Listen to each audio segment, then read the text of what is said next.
Okay, go ahead, Nick. Oh, good Lord, there's 10 of us now. Right. Good evening again, everybody. Good evening, Nick. Lovely to see you all.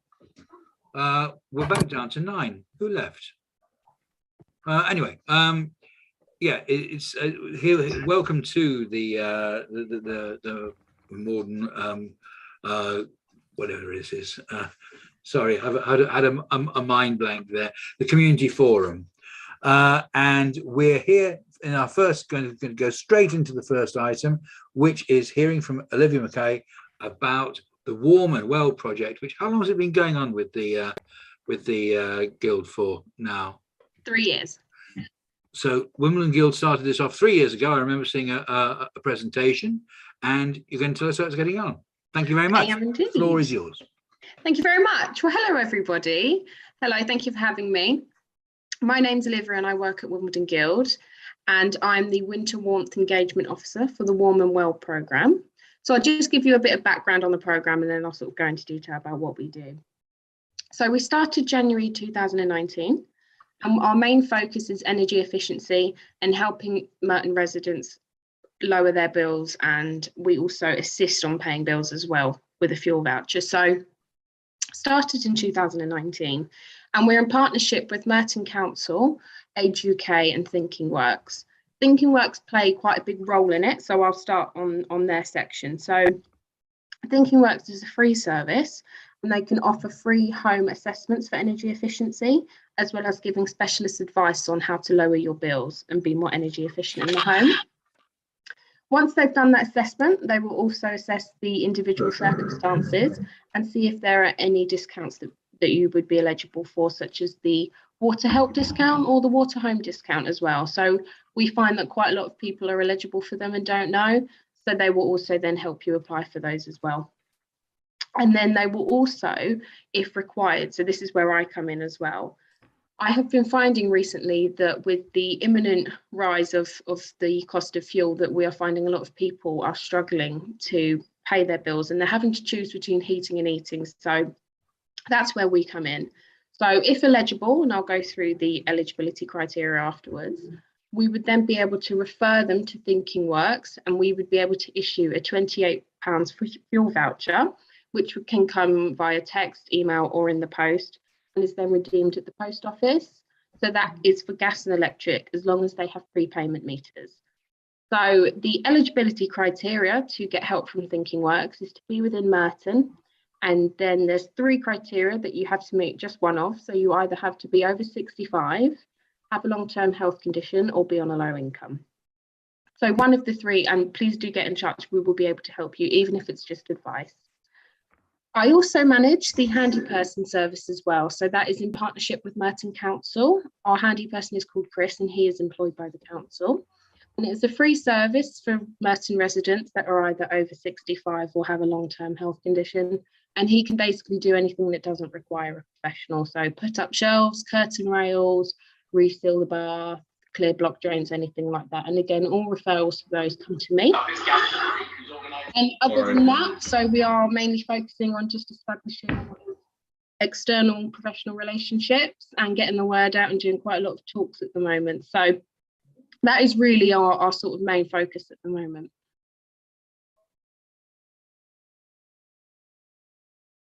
Is that all you're going to give us? But that's all I've got at the moment. I tell you what. Basically everything in a nutshell. Sorry, I was being facetious. Would anybody like to ask Olivia any questions about the project, the Warm Well project? First of all, were you all aware of it before Olivia spoke?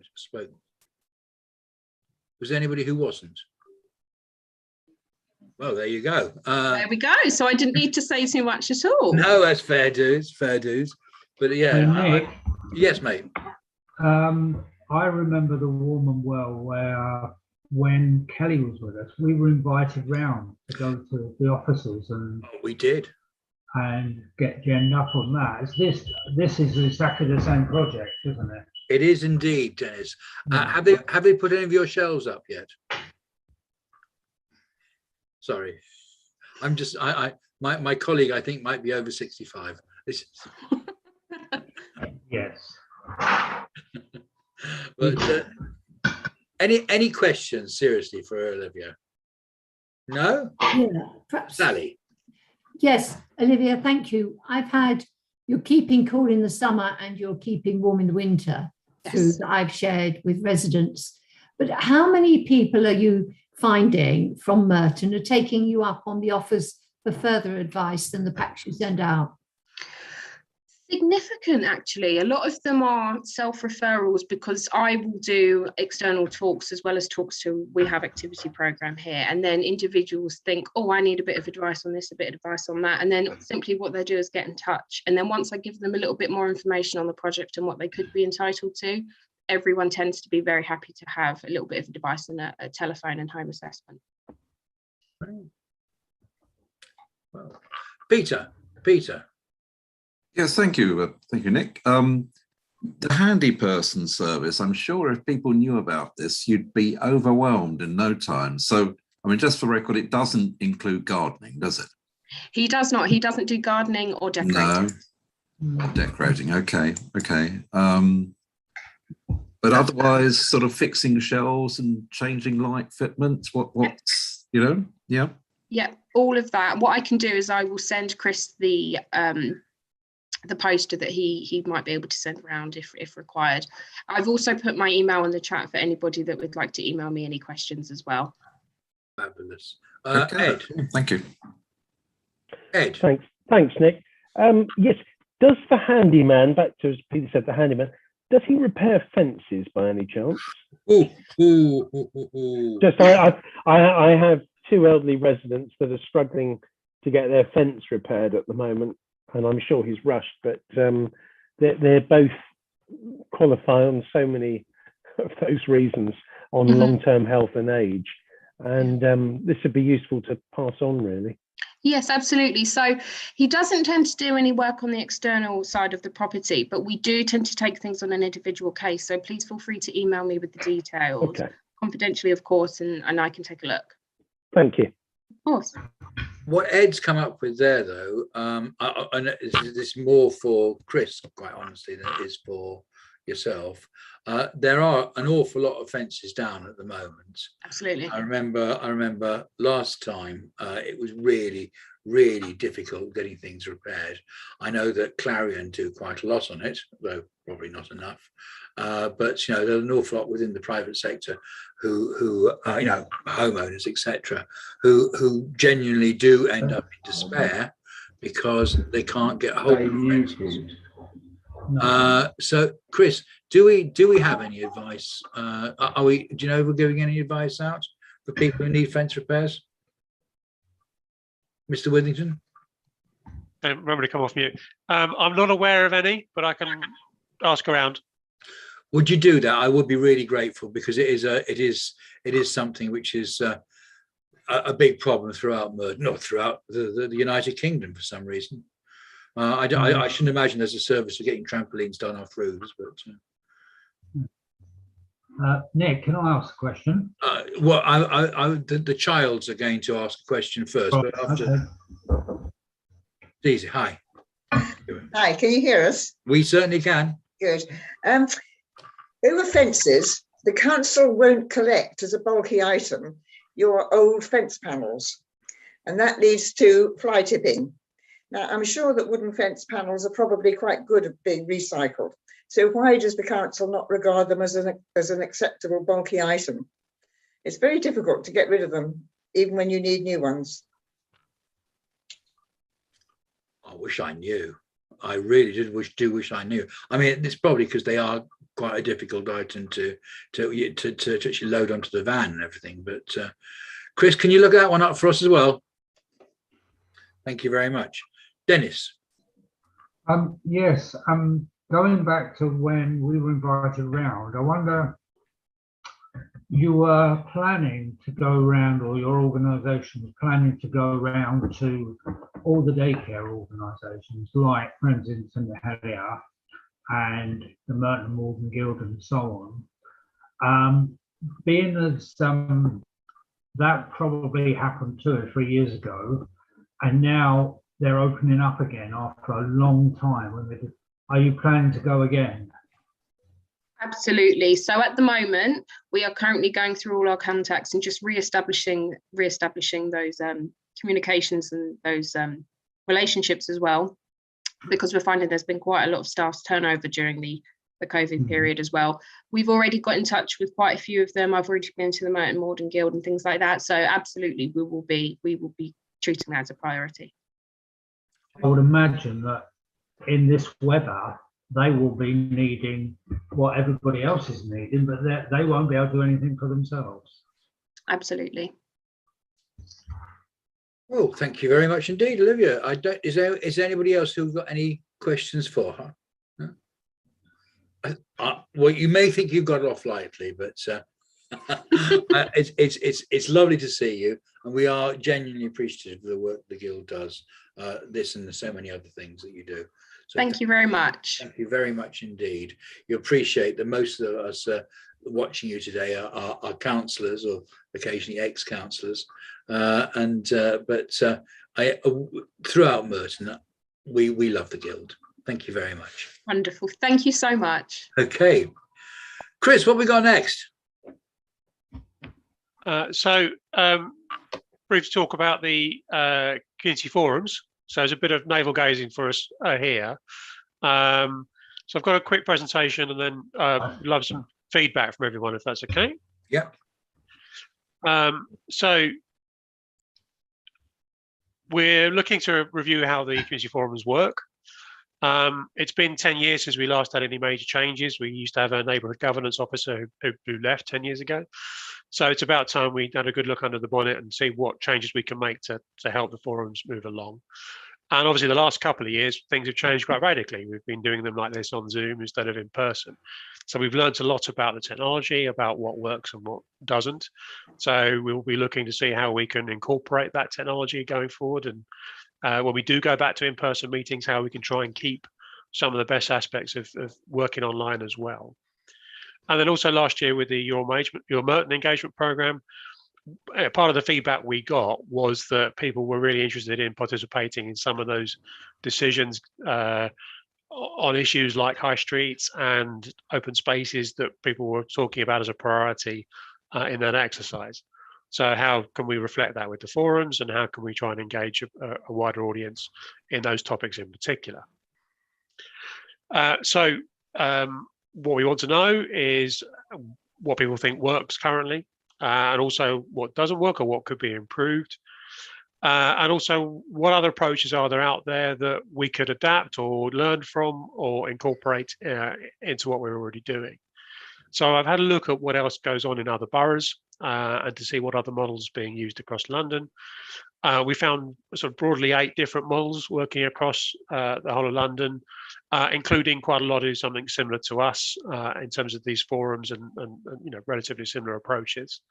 So I'm going to run through some of the other approaches that are taken across London and give you a sense of what else is going on.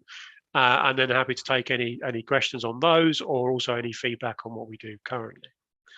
So a few boroughs do these area committees, and these are kind of formal structured committees, part of the council operation. They run in a similar way to a scrutiny or a planning meeting. They're quite formal in that sense. They're obviously formed by the councillors for that area, so normally it's a multiple ward approach, often with co-opted residents associations or other groups that will sit on the panel with them. And as with, say, scrutiny or other things, there's also usually a slot in which the public can speak at the meeting about those issues. So an example will be our neighbours over in Sutton. They've had their area committees for some years now. And in their case, there's usually a small budget, and those committees are tasked with spending in the local area. There's a few who run externally managed forums or networks. So a local organisation is either employed or has volunteers who will run something. So that gives it independence from the council, but also means you've not got necessarily the administration there to take the tasks as we often do. But they're external to the council, and in some cases might be an existing residents group who've taken on that role. There also can be a mix of either public meetings or online discussion boards or forums. and that's something Lambeth have been running recently. So if you look at, for example, the Brixton wards, they've got an online discussion group, and when we get over COVID, they'll go back to having face-to-face meetings as well. Quite a few councils have moved over to digital approaches, so wholly digital approaches, either panels or boards. So a panel is where you recruit a representative group of residents and then ask them to do regular online surveys. That gives you good feedback on various topics, from whatever it might be, climate change to social care, and it allows them to give you that good feedback, and you keep topping up the panel as you go along. But obviously it's not open. It means if you want to say something about it, you're not necessarily invited to participate in that scheme. Kensington and Chelsea run a panel amongst other boroughs. Whereas the discussion boards, these are online discussion groups, so they are open, and anyone can join in and have their say. There's obviously moderation issues with that to make sure everyone's behaving nicely. Barking and Dagenham have something similar, run for each ward, so on a quite small scale. At the other end of the spectrum, the GLA has the Talk London programme where anyone can sign up and talk about London-wide issues. Quite a few boroughs do question time events. These are, you're familiar with the concept from the TV show, a public meeting where you've got the elected administration or councillors or the mayor where it's relevant, or senior officers who attend and are questioned by members from the floor. They can either be borough-wide events or quite locally focused. So, for example, in Wandsworth, across the border, they move around each ward. So they will normally get to each ward every couple of years, having sort of one event every month. And at the other end of the spectrum, the Mayor of London and all the GLA members attend quarterly sessions, usually hosted by someone from LBC or quite a high-profile event, and broadcast online as well. And then are quizzed by members of the public, and they move those around London. So you can have them at quite a big scale. Citizen assemblies have become quite en vogue over the last few years. This is where you select randomly a group of residents and invite them to come along and discuss an issue in quite a lot of detail, give them evidence from experts, and then ask them to recommend a set of solutions. And then that can become council policy going, or impact on council policy. They became quite popular, particularly around climate change. A lot of councils were doing them to get residents to suggest solutions for dealing with the climate emergency and or regeneration issues. So Newham have been doing quite a lot of these recently. And then there are some councils that are doing councillor-led structures, which is a bit more loose. So each ward is doing their own thing and doing it in a structure that's right for them, hosted by those councillors and managed by them as well. So it's quite, focused geographically and on those particular issues, but not centrally directed. There's obviously a coordination behind the scenes, so that information feeds back in, but it's something then that's led by the councillors rather than by officers. And Ealing have got something going on in that way. Waltham Forest used to, but they seem to have changed that quite recently.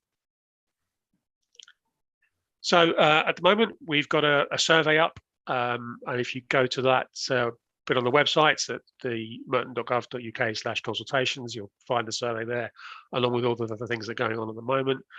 And part of that survey is feedback on what we're doing in the forums currently, both in terms of over the last couple of years when we've been online, and then prior to that when we're meeting in person. And then the second bit of the survey is around those other options and what might work better, what we can borrow from, and get people's feedback on that.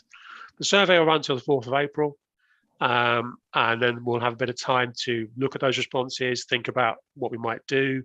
And obviously there's an election coming up, as I'm sure colleagues are aware, at the beginning of May. So there'd be something to bring to the whoever forms the new administration, and go through the scrutiny process as well, to make sure everyone's involved in that process and look at it in terms of our wider plans for how we're going to engage people around the Morden 2030 agenda, and things like the resident survey and what other projects that we might use. So the whole thing looks like a sensible coordinated package, because it is a sensible coordinated package. So happy to take any questions or any comments on what I've said, or any feedback on the forums in general.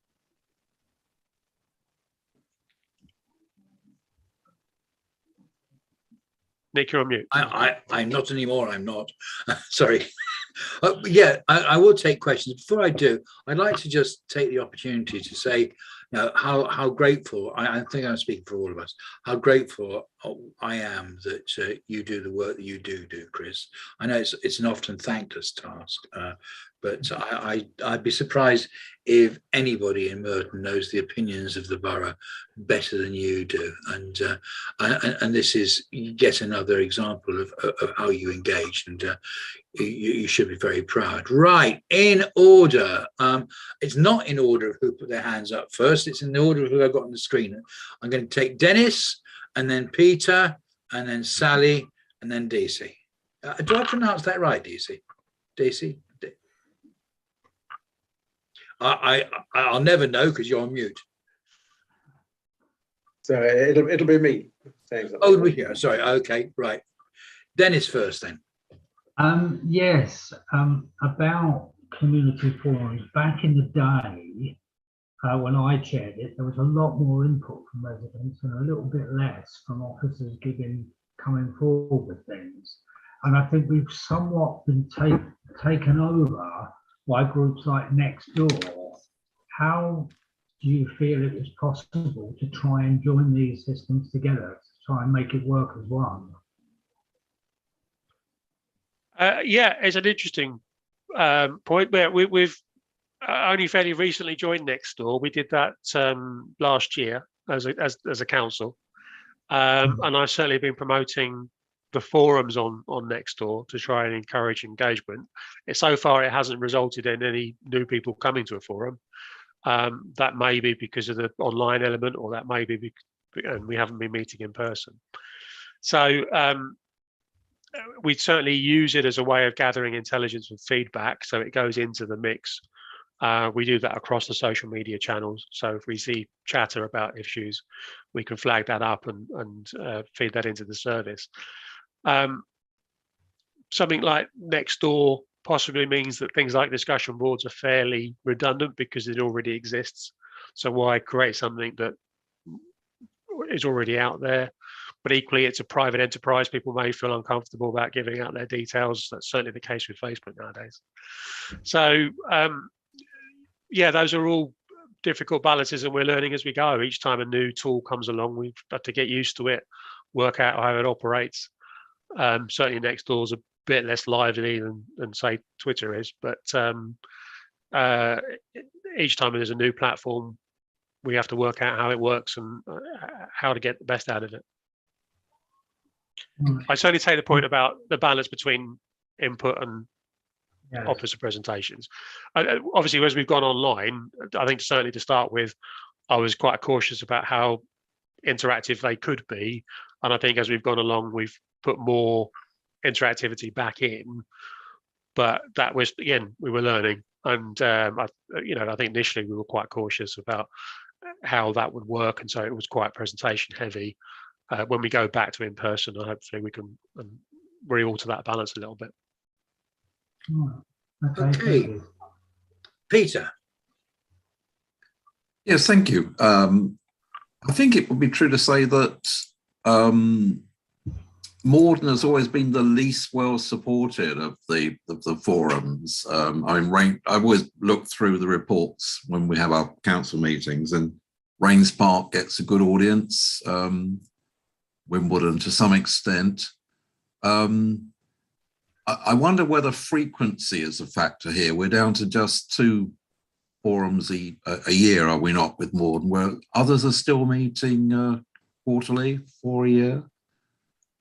Maybe only 2 a year. We almost drop out of visibility, really. People forget that it is there, is a consideration. But otherwise, Chris, can you comment on why you think some attract bigger audiences than others?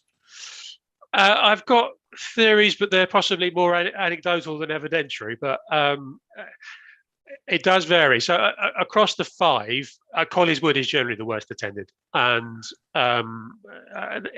that's been only annual since that for a decade now, since we made the change with losing the full-time post that looked after these. Mitcham and Morden are both every 6 months, and they are broadly similarly attended. There's not a lot in it between the two. Rose Park is the most consistent. Certainly when it's in person, that was all regularly 50, 60 people, most sessions. Wimbledon's always been incredibly variable. I've had 100 at Wimbledon and I've had 4. It really veers between the extremes depending on this, what's at the agenda, and what else is going on, and seasonal factors sometimes. To some extent, the frequency reflected the audiences that we were getting before that. So even when it was 4 times a year, the audience was much smaller in Mitcham and Morden and Colliers Wood than it was in Wimbledon and Rose Park. That may reflect on the demographics of the area. It's always tricky to know exactly what drives that.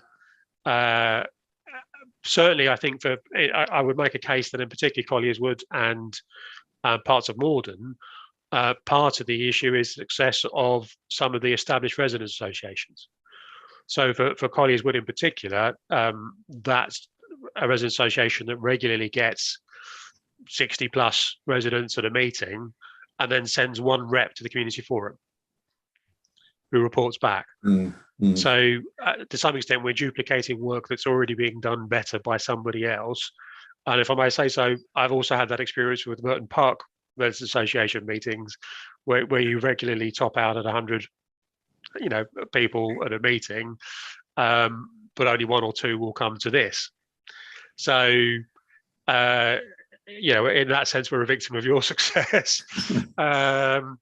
Whereas perhaps in other parts of the borough, there isn't as established resident associations. I mean, it's not true in Rains Park. They've got a very good resident association there too. In Wimbledon, perhaps they're a bit more fragmented. They're much smaller residents associations up that way. They tend to be quite focused geographically rather than ward-wide. And Mitcham similarly, I think there's a lot of quite small groups up that way. So there's always been a whole set of very odd dynamics that are difficult to work out what drives it. And we've tried a number of different ways of promoting them. We've tried a number of different ways of managing them and doing them. And I've never felt that we've cracked the nut, as it were, and established all 5 on a similar level. I think Rose Park, which is largely run by the Rose Park Association nowadays, kind of has found a level, and all of the others vary enormously and go up and down. So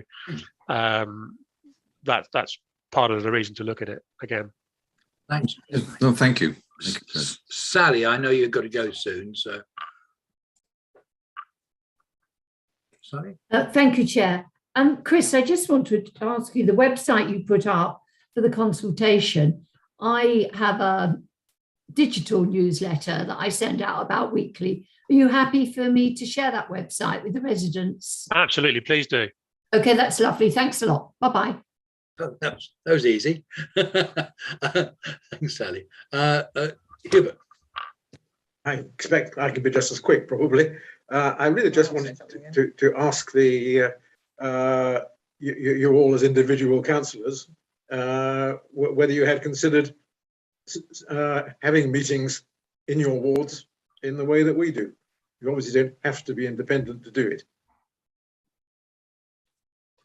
So it is a good question. I mean, we do, but not regularly, and not in a particular format. I mean, what we tend to do is we tend to have public meetings when there is an item of interest going on.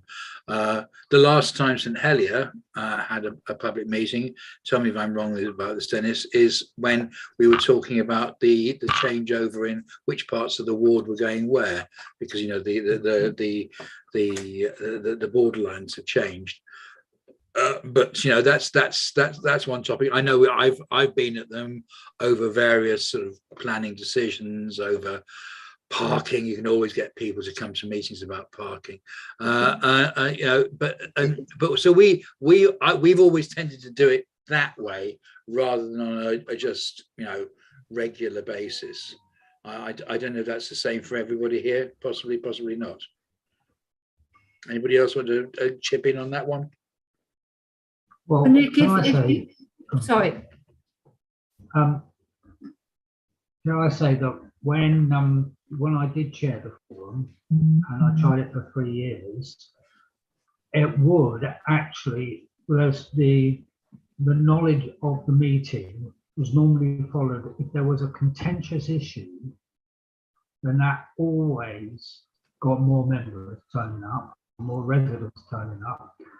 And once where, I mean, I would think now if the forums were now live face to face, things like the festivals in the park and the discussion with people there, that would bring members in, because controversy always works. Dennis, I don't want to interrupt you, but I think Sally was going to talk about what she does as a councillor within her ward.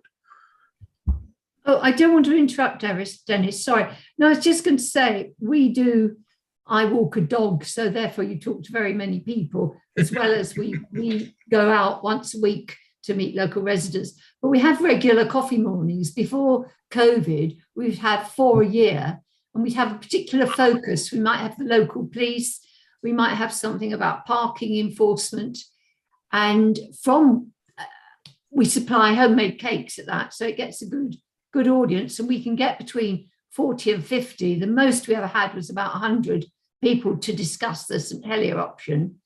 But we do listen, and one of the things that came out of it was speeding on our roads. So we worked with the local police for doing regular speed checks on our roads. So we found coffee mornings was a really good way. It was relaxed, it was friendly, although it did get heated. So that was just our particular way that we found quite successful, really. Does that help, Hubert? Yes, thank you. Can I add something? I think forums would be more successful if they actually could achieve something definite.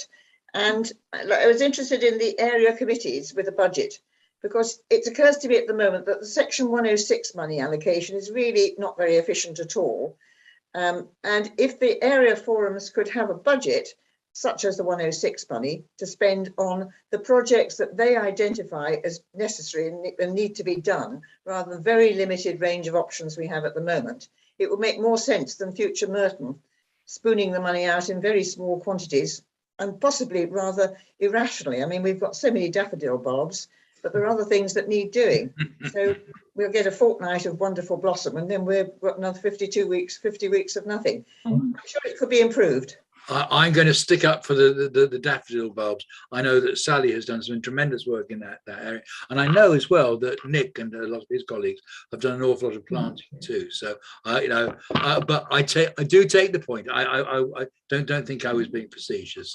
Can I say just to, sorry, Mrs. Child, but it came out of it more park benches. So we had a programme of installing park benches, but they're £1,500 each, and repairing playground flooring equipment, and that's very expensive. So that's come from residents, issues that they've been concerned with. So we do try and share it around, and daffodils cheer everybody up in the spring. When you need it the most. Criticising them. They're fine, but there are other things. I know that Elspeth's had her hand up for a long time. Now I'll take Nick after that. Two quick things, just suggestions. When we have the soapbox item on the agenda, I believe Rains Park puts it first on the agenda. And I think that would be a good idea, because very often when we've been having the meetings face to face, we run out of time and we're told, oh, we have to be out of the building by 9:15 or 9:30, whatever it is. I would put it first. However, you have a limit of how long anybody can spout about anything that they want to, complain about. So people can have a minute, 2 minutes, and then they have to shut up, because That's a otherwise very they'll go good on. point. They'll go on forever. The other thing, the timing of the meetings, it's a bit odd. We've got one now, it's February. The next one isn't until October. That's 8 months. And then you go 4 months and you've got another meeting. It doesn't quite make sense. And I just wondered, would it make more sense to have one March, September, or April, October? I know it's getting near the local elections, so this year that might not work. But it just seems odd to have such a big gap and then a quite short one. That's me. Over and out. Thank you. I can answer the question on the calendar bit, if that helps. The council calendar is a gigantic movable feast that I'm only a small cog in, trying to negotiate dates amongst all the other things. And unfortunately, we have got into this pattern of October and February, which isn't ideal, but March is the busiest month for council meetings. It is the most frenetic, and when we lose the last week of March a lot of the time because of the pre-election period. So this year we wouldn't be able to go beyond the 28th of March, because that's when we get into the pre-election period and public meetings in particular stop. So at the moment I've only got 2 slots in March, and because Wimbledon and Rains Park have met in December, they get the March slots, because otherwise we'd be going December to February with them, and that's even closer. So unfortunately that's the way it's played out, and it's the same bookings for next year. There is a logic to say that because the gap is now so close between October and again September is another busy month, between October and February, perhaps we could squeeze a third one in the summer, but generally the summer ones are the least well attended. So it's a difficult one to get right. Thanks, Chris. Nick. Thank you, Nick. So I'll quickly touch on the daffodils. You are quite right. In Cannon Hill, we have planted 12,000 actually over this year, 3.5 last year. To answer the child's, not a single penny came from council tax money. It was all donated, so it was private. And with regard to the SIL money, let's not forget we also have the neighbourhood fund. We were successful in bidding to redo Martin Way. We submitted a bid for £53,000 with 2 residents. I signed off on it with other colleagues to promote it, so that the opportunity does exist from that SIL money and Section 106 money to apply for bigger projects. And not, I appreciate we've got the ward allocation fund, which is 15,000 per ward, which is quite limited in its scope, and that's something I think going forward we should look to see if we should perhaps widen that scope. That definitely I think is something we should look at. But for the bigger projects, we do have the opportunity to work with residents and move that forward. So I would, I've taken a lot of board here tonight actually, and something that jumped to me, we often talk about the bridging of bridging the gap, which we haven't managed to achieve. And we've dissected our areas within to 5, Colliers Wood, Rains Park and everything else. I wonder whether I throw this out there that perhaps maybe, especially given Chris's comments about residents association sending just one representative and then reporting back, maybe annually we should have a complete get together of the borough and put everyone together and let everyone talk about the difficulties they're facing within the east, the west, wherever. And maybe that's a way of starting that conversation, because I, as leader of the opposition, I am very conscious that we do have a split and that we are in ways being put into compartments. And I think maybe we should have once a year a big push to bring the resident associations together, bring the residents themselves together, and let's talk about the borough as a whole. Very interesting idea. Have you heard that one before, Chris? No, it's a nice, an interesting idea. One option or one model we could look at, and it's something that's interested me for years, is how we integrate better with the residents associations and look at how we can use them to gather intelligence and equally give them somewhere to come to ask questions and get feedback. Obviously, they're usually in a lot of contact with the local councillors as well, but have a much better conduit there. And if we could do that through an annual get together of those organisations, I think that would be quite a powerful exercise. So it's an interesting point to think about and possibly include. Yeah, I've got to say, brief anecdote. I knew somebody who worked in Mitcham but lived in Merton Park, and his neighbour of 12 years was moving, and they got into that conversation that you get into when you're actually moving, and the neighbour said, "Where do you work then?" He said, "Mitcham." He said, "Really? Where's that?" Genuinely didn't know where Mitcham was. That is one of our problems. That as a borough, we are just naturally very, very, very split up. But I do take the point. It's a very good point, Nick, that it would be lovely to actually get all residents sitting together and discussing things equally. Right. So any other questions to Chris? Because if not, I've got a couple. Not questions, but suggestions. First of all, we've already heard about different areas. Are there any other different approaches that you haven't tried, Chris, that could take into account the differences that the areas have? And the second one is, Pauline, I'm hearing you. We're all hearing you. Do you want to put yourself on mute briefly? Yeah. Youth engagement.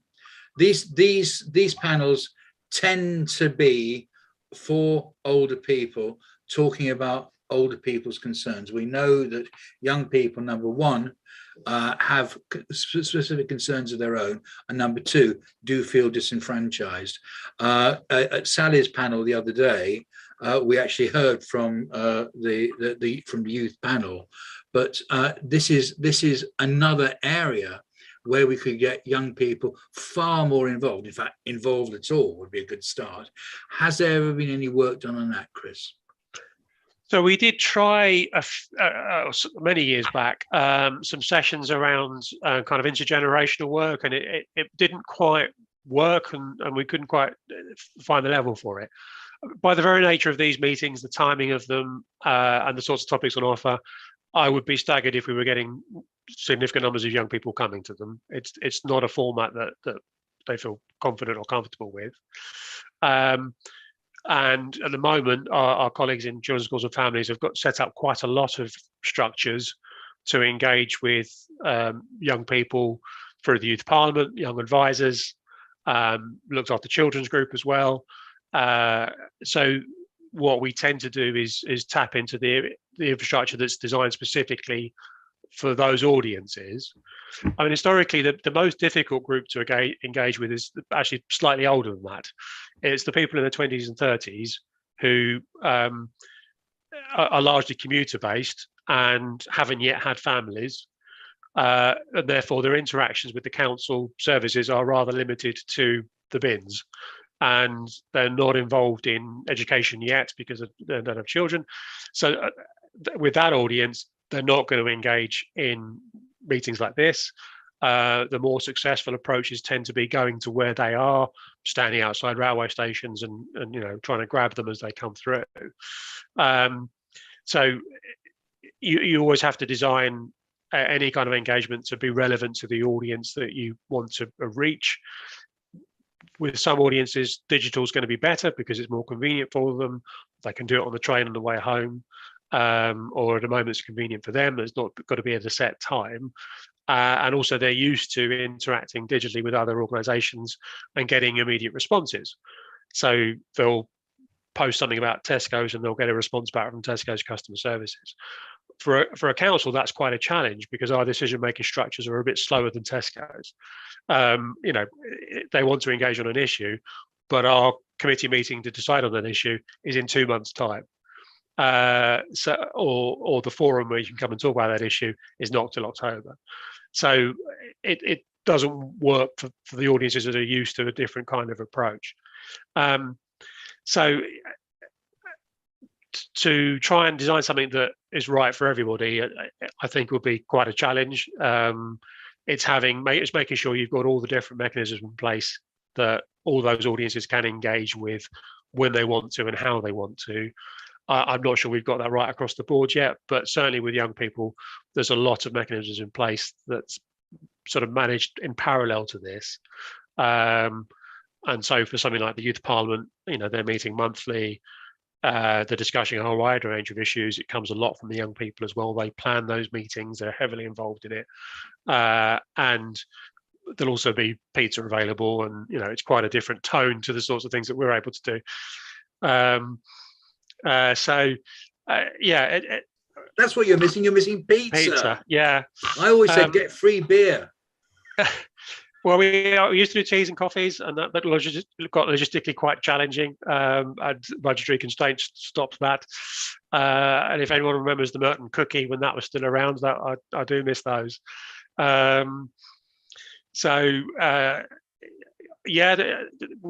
can do things on a bigger scale, and I think we get a bigger audience if we did. Thank you very, very much indeed. Yes, it's very. This is giving me real food for thought. And Nick has said the same. I'm sure that the rest of us equally feel that it kind of opens your eyes to something which, to my mind, has just something that's always happened. It hasn't. I do appreciate it, Chris. Right. Has anyone got anything else to ask Chris on this subject, or shall we move on? Peter. Yeah, I know you want to move on, Chair, but just looking at some of these options you talked to us about, Chris, citizen assemblies and so on. I mean, we really would be into big budget territory there, wouldn't we? I think we would struggle to deliver them on the capacity we currently have. Yes, I think, and they tend to be on quite specialist topics. So. It's how often you'd be doing them, or if they were part of a wider project. So, for example, if there was a lot of money around for the Morden regeneration, then you could run a citizen assembly as part of the package of activity for that project. But having them as a regular standalone thing to talk about things more generally, we wouldn't be able to do that with the existing framework. And do I recollect we used that approach when we were reducing from 3 to a 2-tier educational system? It was a bit before my time, but it's quite possible. Oh, okay. Yeah. But I do remember that was quite a big deal, and involved a series of meetings, and people had to get immersed in the subject, so they're knowledgeable before they deliver a view, aren't they? Yeah, there's different ways of different models of doing it, but the key thing about citizen assemblies is kind of the randomness. That is like jury service. You get a letter through the post that invite you to participate. So it's not an open format for stakeholders to come.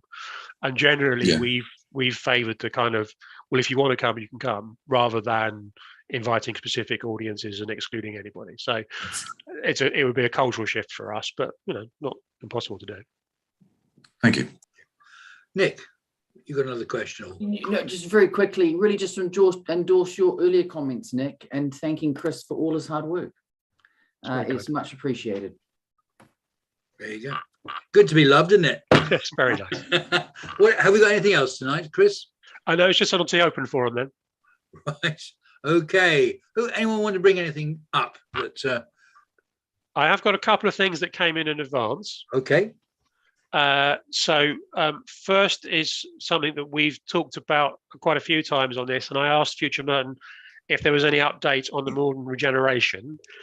They said there wasn't anything specific at the moment, but they have recently updated the web page with the latest news on. So if anybody is interested, you want to go to merton.gov.uk/more Morden, and there's an update on the current state of play.